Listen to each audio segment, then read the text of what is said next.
avant parce qu'on va présenter toute l'équipe, Olivier, je te pose la première question. Tu étais Fighter Ranger sur Spectre. Comment tu as fait, comment s'est passée la transition du précédent film à No Time to Die? J'ai eu, en fait, je travaillais juste avant No Time to Die, avant que la production ne commence, je travaillais sur un autre film produit par Barbara Broccoli et Michael Wilson, qui était The Raven Section. Et arrivé au milieu du tournage, ils ont commencé à me parler du prochain Bond. Et moi, je posais vraiment aucune question parce que, en fait, j'avais fait Spectre en tant que chorégraphe, comme tu l'as dit. Donc, je travaillais sous la tutelle de Gary Powell, qui était stunt coordinateur. Et j'avais pas forcément envie de revenir une deuxième fois sur le prochain en tant que chorégraphe.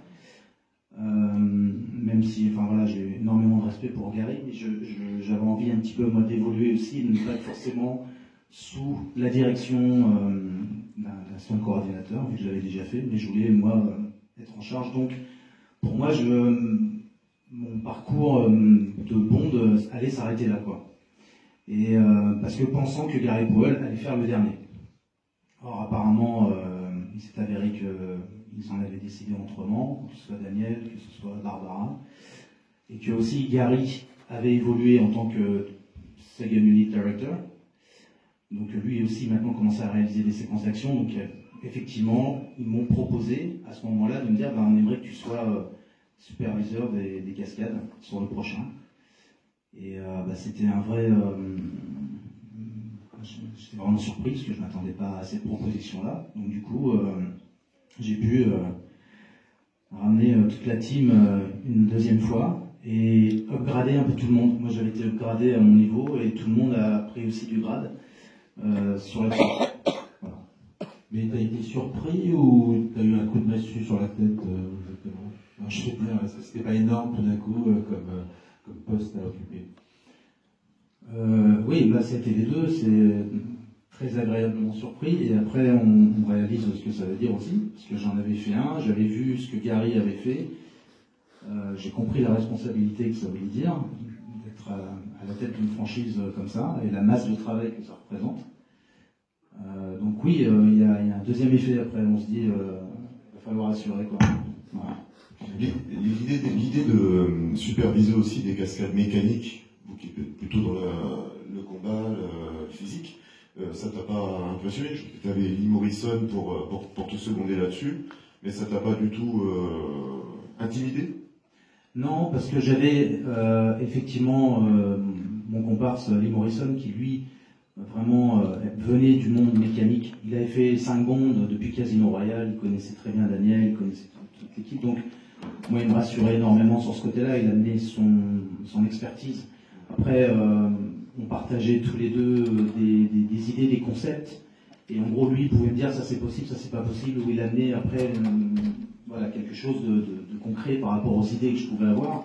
Et à ses côtés aussi je me suis formé pas mal, mais c'est vrai qu'il était beaucoup plus lié en charge de tout ce qui était mécanique, auto, et nous on était plus axés sur tout ce qui était physique, vu qu'en plus on a 2 équipes, voire une splinter unit, 3 équipes, on tourne dans 4-5 pays dans le monde, parfois en même temps, il y a des choses à préparer, à répéter en même temps, il y a une équipe qui tourne, une équipe qui répète, une équipe qui fait des prévises, une équipe qui est en seconde unit, donc tout seul on ne peut rien faire, quoi. Donc on se splittait tous. Ici on était en charge d'un plateau à un moment ou à un autre.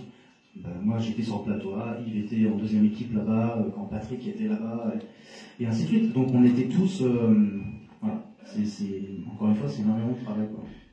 Alors, quand on s'était vu, tu nous as parlé vraiment d'un film qui a beaucoup évolué, et ça va être du coup l'occasion de passer le micro à tout le monde pour que chacun un peu définisse son rôle, mais c'est pas un rôle qui est apparu, enfin qui a été, vous n'avez pas été nommé à un rôle, en fait vous vous êtes attribué des rôles selon les besoins. Et donc maintenant voilà, j'aimerais justement vous donner un peu la parole pour que vous disiez ce que vous avez fait sur le film, ce que vous avez été amené à faire finalement par les circonstances. Alors Yves. D'accord. En fait, il faut savoir que on n'a pas qu'une première version du scénario.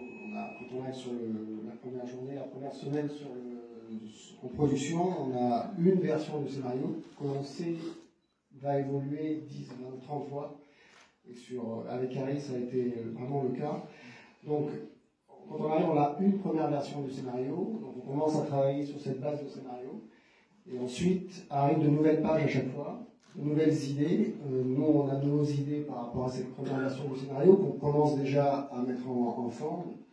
On commence à répéter avec les doublures, avec Jean-Charles, avec tous les corps de métier qui interviennent dans la cascade, parce qu'il n'y a pas que nous, il y a aussi beaucoup d'effets de câblage, donc il y a beaucoup d'effets, des voitures, et quand ces premières propositions arrivent, elles sont déjà obsolètes, parce que le scénario a déjà changé, et parfois même, nous, on n'est pas forcément au courant, parce que Carrie, lui, déjà sait qu'il ne fera pas ça, il fera autre chose. Donc forcément, le travail fait est à mettre à la poubelle. Donc on est amené à devoir travailler autre part, sur un autre sujet, enfin sur une autre action, mais les personnes qui étaient impliquées, elles doivent continuer à travailler sur une autre séquence. Donc, en fait, on est un peu séparés dans tous les... On se sépare énormément, on doit rebondir sur toutes les idées, et nous, on doit juste essayer, on est force de proposition, parce qu'encore une fois, généralement, la ligne d'action, c'est une ligne. On a une séquence comme Matera, la scène d'ouverture, où en fait, je ne sais plus combien de propositions on a fait, on a tourné avec toi sur différents parcours, sur des toits, sur des échafaudages, sur des églises, et tout ça, petit à petit, ça passe à la poubelle, et puis on doit rebondir sur une autre idée, revenir, parce qu'il y a beaucoup de brainstorming, c'est vrai que dans notre métier, on a l'impression que c'est juste... arriver, mettre des tapis par terre et commencer à travailler sur du physique, mais c'est pas ça, puisqu'il faut vraiment designer les choses et les réfléchir.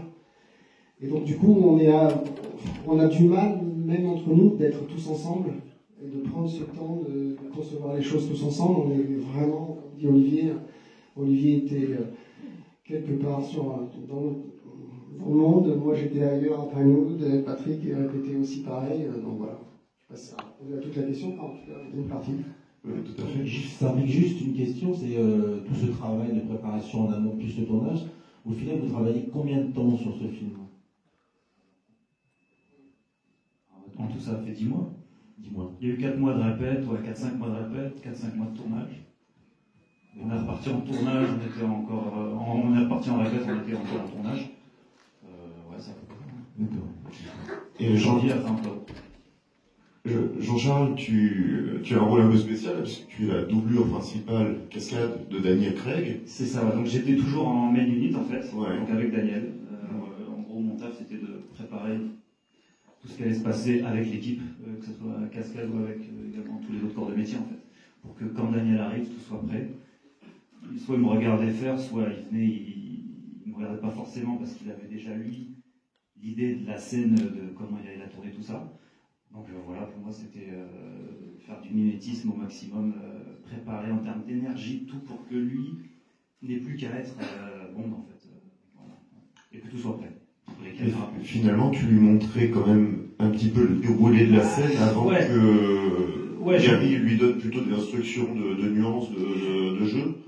Ouais, oui et non, parce que lui, c'est Bond, il avait déjà fait 4 films, j'étais pas là pour lui montrer vraiment quelque chose, et c'est vraiment quelque chose que j'ai pris à cœur, c'était vraiment de juste lui donner quelques infos qu'il n'avait pas forcément réfléchi, parce qu'il n'était pas sur le set avec tout ce qui avait été mis en place pour lui en fait. Donc du coup, je lui ai vraiment laissé être Bond, je voulais pas qu'il y ait 2 Bonds en fait, et que les gens disent, tiens regarde, quand Jean-Charles le fait, voilà, je faisais tout pour que lui se sente à l'aise, et vraiment je restais toujours à 5-7 mètres de lui, sans parler. Je regardais qu'il regarde bien tout ce qu'il a à voir s'il avait déjà regardé une fois, voir s'il avait essayé, machin, tout ça. Et voilà, c'était ça mon tâche, en main unit. Ouais. Et donc tu t'es entraîné à être Daniel Craig quelque part, à marcher, comme lui, se déplacer comme lui. Ouais, alors pour ça, j'avais commencé déjà parce que je suis rentré dans le métier de cascadeur parce que le Casino Royal. Donc très vite pour moi ça a été, en termes d'énergie, d'intensité, d'animalité, tout ça, c'est quelque chose dans lequel je me suis toujours vu en fait. Et pour No Time to Die, j'avais découpé tous les films où c'est Daniel qui bougeait, pas les doublures, parce que souvent les doubleurs elles ne bougent pas comme lui.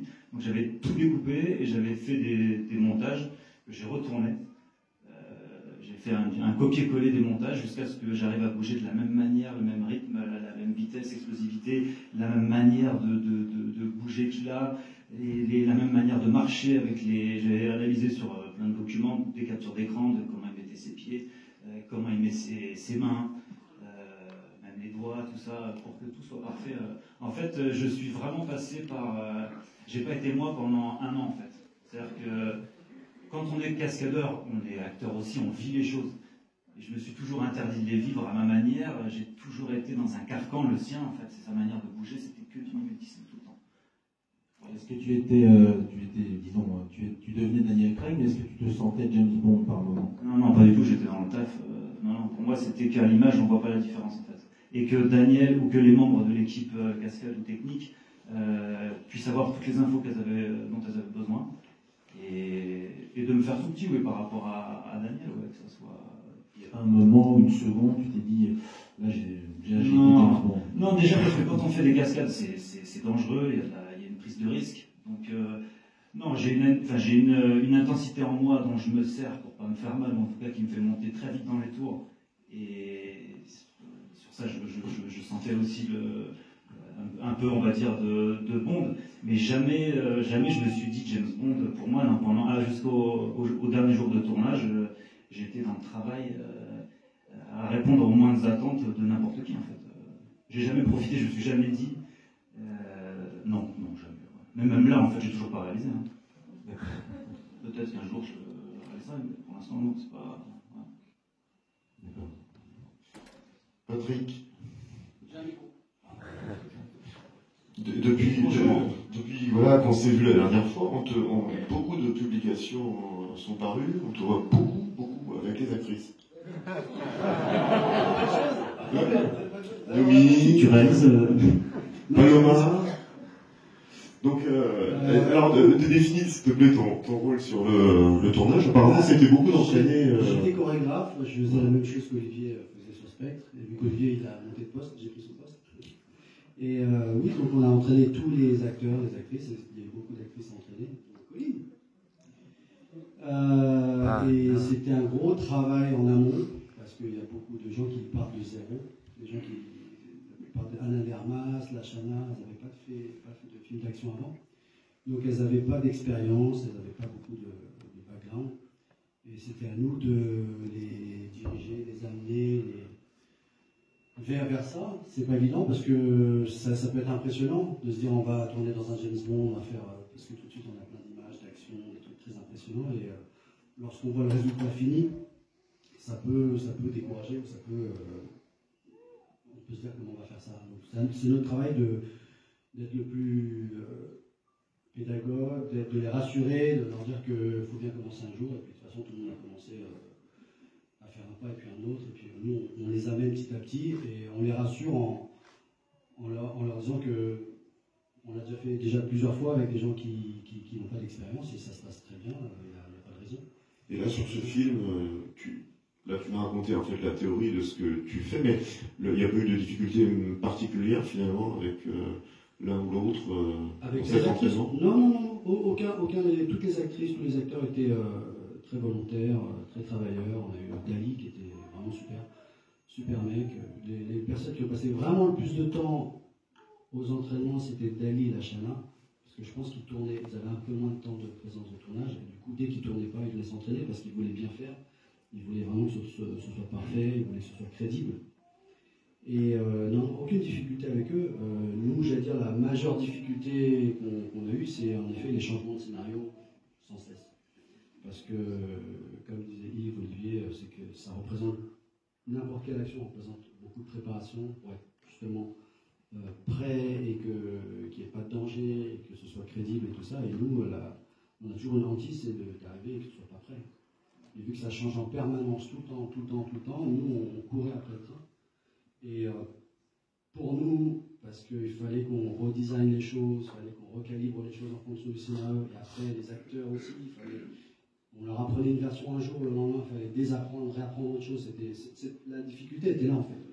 Mais c'était pas avec les acteurs.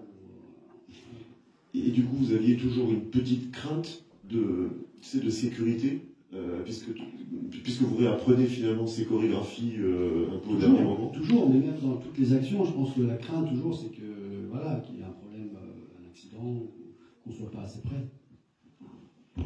Il y a un truc là, je t'écoute, c'est super intéressant, et je pense que là on peut peut-être un petit peu crever l'abcès quand on fait un film de plusieurs centaines de millions de dollars comme ça, et vous nous dites tous, et j'en avais entendu parler un petit peu avant, qu'on refait le scénario, et on refait le scénario, on s'entraîne comme des cons pour rien sur un truc qui va pas être tourné. Il va peut-être servir dans un autre film, tant mieux, pour le suivant. Mais il y a quand même un truc qui est super étonnant, quoi. Comment on peut arriver avec un tel budget, une telle notoriété, un film tellement attendu, le dernier de Daniel, etc., à dire le scénario il n'est pas prêt. Est-ce que vous avez une réponse à ça? Patrick, c'est à toi. Non.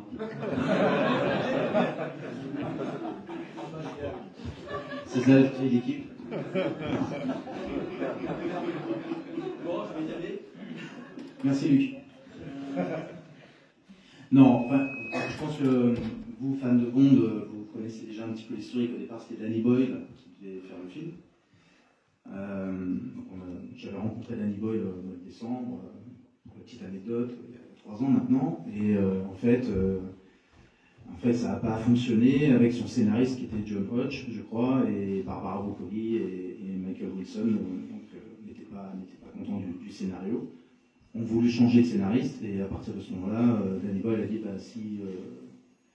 si on change de scénariste, moi je ne fais pas le film. Donc il est parti. Voilà. Donc là, mais une grande partie de l'équipe, certains chefs de poste, dont je faisais partie, c'est pour ça que je suis au courant, étaient déjà engagés, plus ou moins.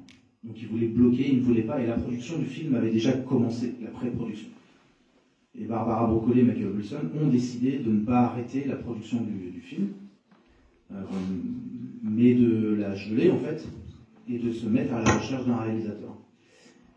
Et donc, qui dit nouveau réalisateur, dit nouveau script. Et donc, 2 mois après, ils ont eu Cary Fukunaga. Et quand on a commencé la prépa du tournage, quand moi je suis arrivé en novembre 2018, il n'y avait pas vraiment de scénario qui était écrit, il y avait un gros traitement. Voilà. Et donc on a commencé à préparer le film avec un gros traitement qui évoluait chaque jour. Voilà, les scénaristes écrivaient vite, mais selon aussi la vision de Cary et selon voilà. Donc ça a pris du temps, ce qui fait c'est pour ça qu'on disait qu'on a commencé à développer des choses au départ qui reflétaient ce que disait le traitement. Et puis quand je me rappelle, il y a eu le hiatus de Noël, donc on est tous partis en vacances 15 jours. On est arrivé, puis on a dit bon les gars, tout ce que vous avez vu avant le hiatus de Noël, ça part à la poubelle, c'est plus ça. On a fait mais on est en janvier là, on commence à tourner en mars. Bah ouais, d'accord. Donc on est reparti avec un truc complètement neuf. En gros, on a eu 2 mois et demi de préparation. Et il a fallu préparer durant le tournage du film. D'où le fait qu'en fait, on s'est complètement éclaté dans l'équipe Cascade. C'est que il fallait une équipe pour préparer, répéter, préviser. On attendait les retours de scénario au fur et à mesure, parce qu'on commençait à préparer, on cousait quelque chose, on décousait, on faisait un pas en avant, 2 pas en arrière, donc c'était comme ça. Et Matera, jusqu'au dernier moment, on n'était pas sûr d'avoir, les autorisations pour tourner là-bas. C'était de loin l'endroit le moins pratique pour tourner, parce que classé patrimoine historique, machin, en plus tourner en plein mois d'août, quand il y a plein de touristes. Quand on tourne la scène du pont, là par exemple, il fait 45 degrés en plein soleil. C'est super. Donc il y a eu plein de choses comme ça. Donc on a essayé de rattraper le temps continuellement. On était en général, sur des films comme ça, on prépare les choses en amont et puis on délivre et on fait juste des petites répétitions, mais on sait déjà ce qu'on fait là. En fait, on continue à préparer le film de notre côté, un pied d'autres départements, pendant que ça tournait. Et donc, ouais, ça peut être un peu stressant et c'est là où on s'est tapé des semaines bien chargées, mais pas que nous. Hein. De toute façon, c'est vrai pour toute l'équipe, que ce soit pour les SFX, les VFX, pour tout le monde, ça a été tendu, quoi. Ça a été compliqué. Olivier, avant que je passe la parole à Greg, j'aimerais que tu nous dises, parce que je pense qu'il y a beaucoup de gens qui sont curieux de ça, c'était quoi le James Bond de Danny Boyle?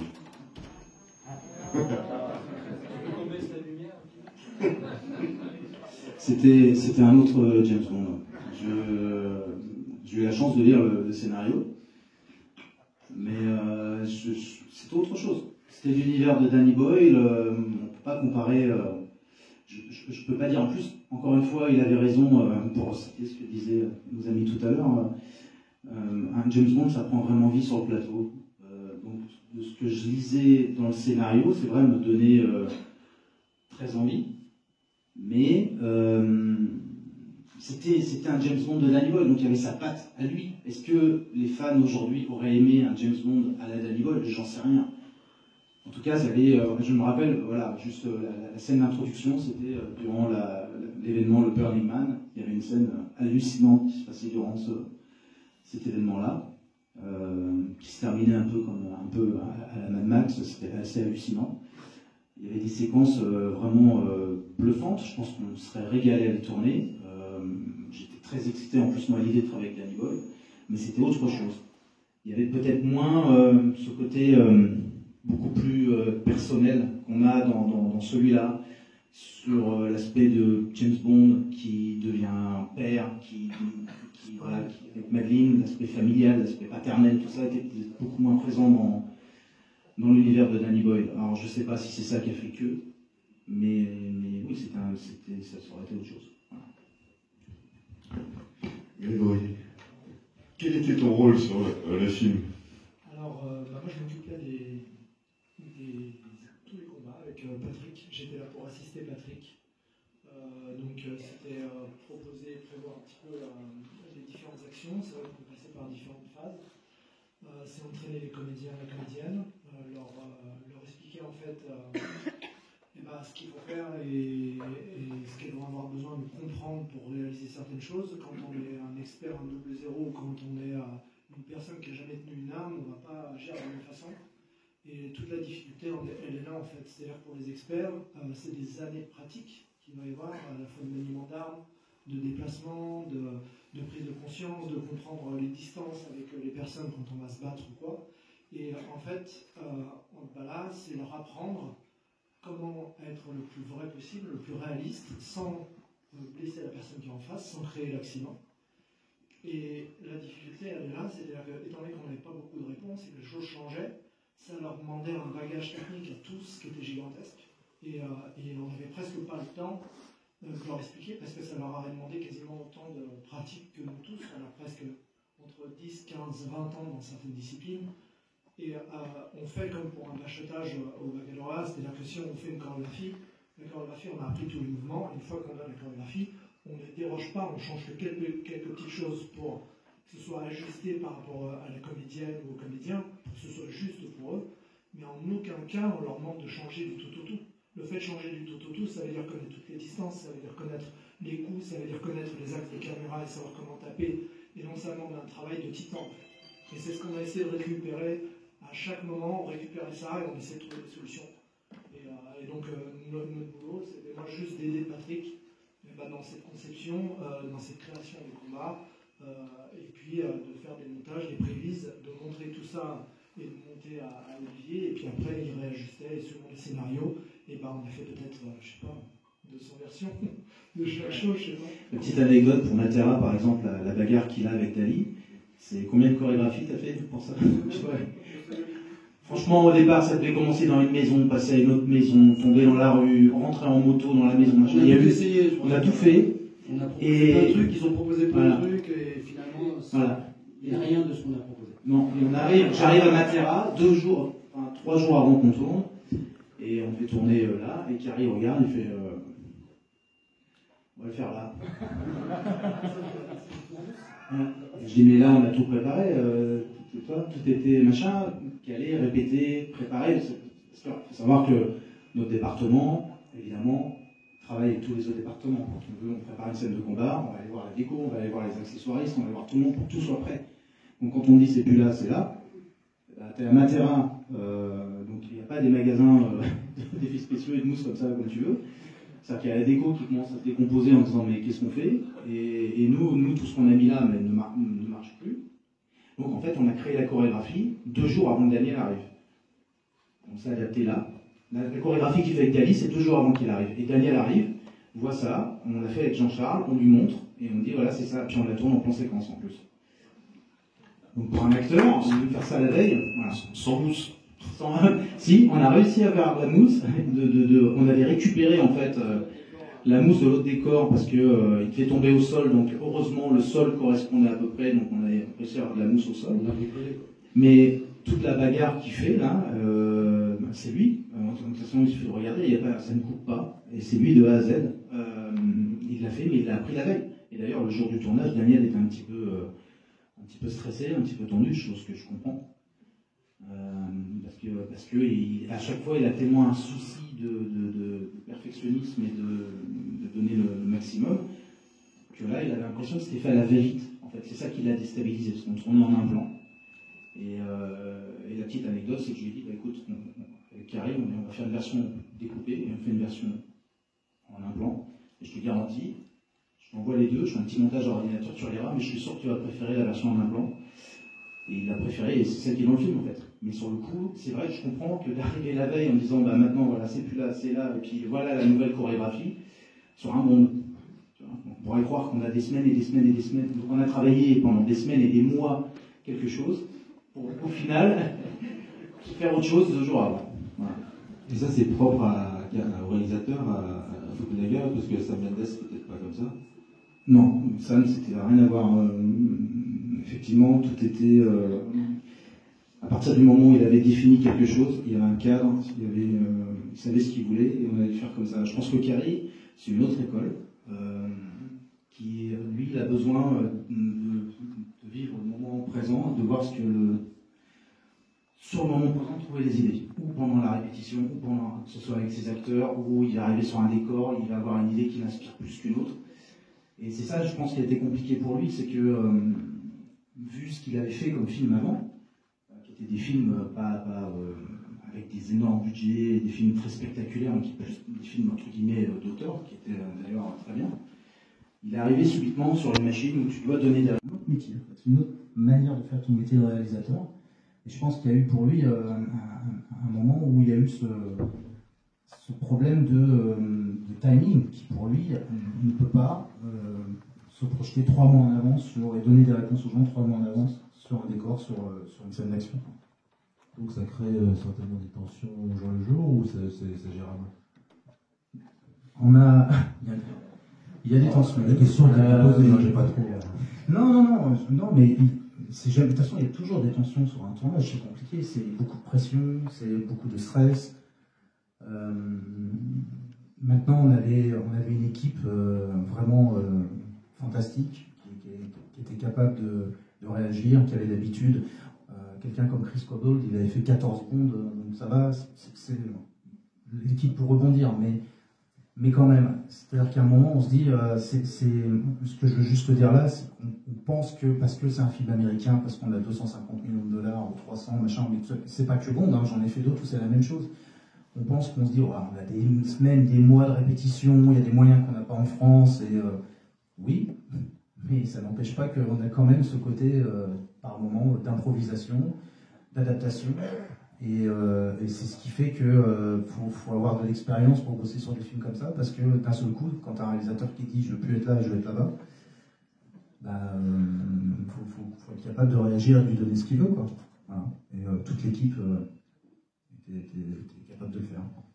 Et dans toute cette improvisation que tu nous as décrite, tu nous avais parlé aussi, puis là j'aimerais bien qu'on revienne là-dessus, sur l'attribution de chacun des rôles qui s'est fait de manière un peu au fur et à mesure organique, notamment Yves qui nous disait qu'il faisait par exemple beaucoup le lien entre les départements, justement quand il fallait habiller un mur, même si le mur changeait.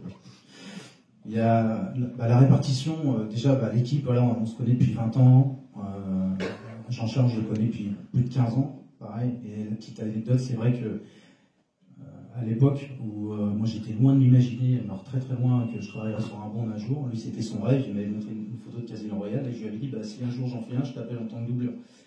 Là c'est arrivé. Et avec le reste de l'équipe, à travers les films, je me rappelle, on avait fait Fast and Furious 6 à l'époque, et on s'était dit de quoi on peut rêver, on s'était dit de faire un Bond, et puis on en rigolait, on se disait c'est ça, puis c'est arrivé. Donc l'attribution des postes, après, comme c'est pour moi, on parle d'équipe, mais moi, c'est ma famille, c'est mes frangins. On a tous, encore une fois, grandi ensemble, évolué ensemble. Donc, chacun avait... et on a tous des personnalités différentes, même si on avance dans un sens... on a à peu près le même ADN en termes d'action, de ce qu'on aime, on se retrouve là-dessus, mais chacun va apporter, on est tous, chacun, un petit domaine qui nous est propre et qui va mettre sa petite pierre à l'édifice, et on a besoin de... C'est l'ensemble du groupe qui fait qu'on arrive à faire ce qu'on fait aujourd'hui. Et chacun a sa force et ses défauts. C'est quoi les forces de chacun, justement? Ça va être intéressant.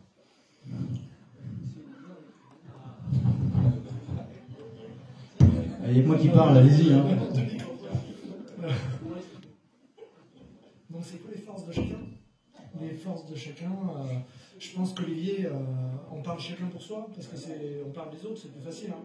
Donc je pense que la grande force d'Olivier, c'est de comprendre tout à fait un scénario, un réalisateur, et d'arriver à faire mûrir une idée en fait, et de l'amener au cadre. C'est sa grande force depuis toujours, on se connaît depuis 20 ans. Le premier film où on était ensemble, c'était Le baiser mortel du dragon. Et très vite, on a été assistants tous les deux d'un super rêveur français qui est Philippe Guégan, qui était d'ailleurs sur le film. Et, Olivier a fait le joli cadeau à Philippe Guégan de venir sur le film. Et la force d'Olivier, c'est de comprendre au cadre et de réussir à expliquer, raconter une histoire avec son cadre. Donc c'est vraiment une force quelque part d'un réalisateur, ce qui était une grande chance pour, par exemple, un Carré, d'avoir un Olivier à côté de lui comme ça. Alors, tiens, je vais parler de Thomas, c'est avec toi.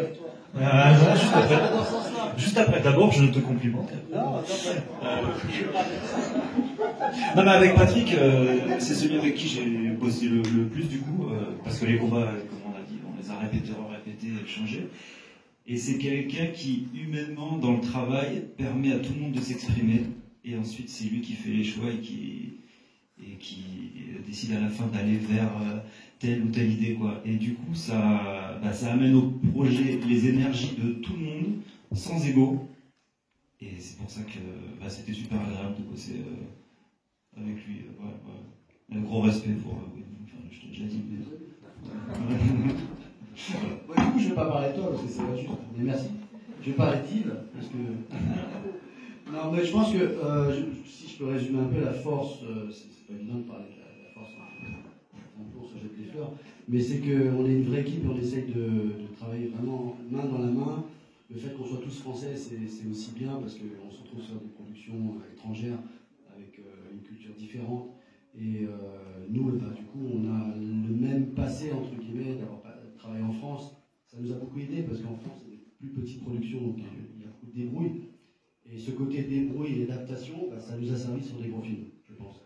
Et voilà, c'est juste pour dire que je pense que la cohésion, elle vient aussi de notre culture commune, de notre expérience commune. Puis après, on a passé beaucoup de temps sur les plateaux ensemble, donc on se connaissait. Des fois, on se comprend sans se parler. Donc et vu la vitesse à laquelle vont les choses sur un tournage, pour moi, j'apparente un tournage à un coup de feu en cuisine. Ça va très vite, on n'a pas le temps d'expliquer. Il faut que ça aille vite, il faut que chaque personne soit à sa place. Il faut que chaque personne doit savoir ce qu'il doit faire. Et notre force, en tout cas, c'est ça. C'est que je pense qu'on peut compter les uns sur les autres, des fois même sans l'expliquer. Je sais que si je commence à faire un travail, je sais qu'ils vont tous être derrière et ils vont savoir de quoi j'ai besoin pour le faire. Donc j'ai pas besoin de l'expliquer et ça fait gagner beaucoup de temps, d'énergie et ça nous donne une force. Voilà, moi je peux dire pour nous tous. Aussi choqué que je suis, le gardien du temps m'a indiqué qu'on avait terminé notre passage sur scène. Donc je vous remercie tous les 5 en tout cas d'être venus.